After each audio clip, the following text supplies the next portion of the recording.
தொடர்ந்து நம்மோடு இணைகிறார் அதிமுகவினுடைய செய்தி தொடர்பாளர் சி.ஆர். சரஸ்வதி அவர்கள். வணக்கம்மா. இப்போ குறிப்பா உங்களுடைய நீங்க இப்போ மக்களோடு நெருங்கி பழகக்கூடியவங்க அப்படிங்கிறதுனால கேட்குறோம், அதிமுக தொண்டர்களுடைய மனநிலை எப்படி இருக்கிறது?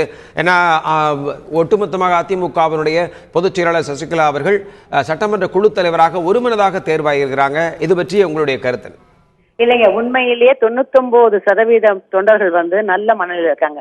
சில சமூக வலைதளங்களும் சில பேர் அதிமுக உறுப்பினர்கள்ங்கிற பெயரில் இந்த கட்சியை கலைக்கிறதுக்கும் இந்த ஆட்சிக்குள்ள குழப்பம் விளைவிக்கிறது செய்யறது தான். இதை தவிர உண்மையான அதிமுக தொண்டர்கள், அம்மா கடைசியா சொன்ன வார்த்தை, எனக்கு பிறகு 100 ஆண்டு காலம் இந்த கட்சி இருக்கணும்னு சொன்னாங்கல்ல, அந்த வார்த்தையை காப்பாற்ற நினைக்கிற ஒவ்வொருத்தரும் இன்னைக்கு அதிமுகவுக்கு பக்கபலமா இருக்காங்க.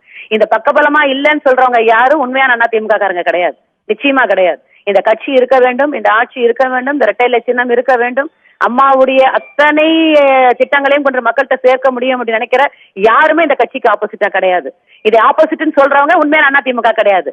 இது சில பேர் வெளியில இருந்து இந்த கட்சிக்குள்ள குழப்பம் ஏற்படுத்த செய்யறதானே தவிர நிச்சயமா கிடையாது.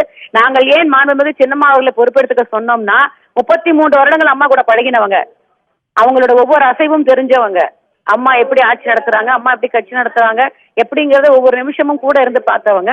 ஒரு பெண்ணிடத்தில் இன்னொரு பெண் அமரும் போது உண்மையில எங்களுக்கெல்லாம் ரொம்ப சந்தோஷமா இருக்கு.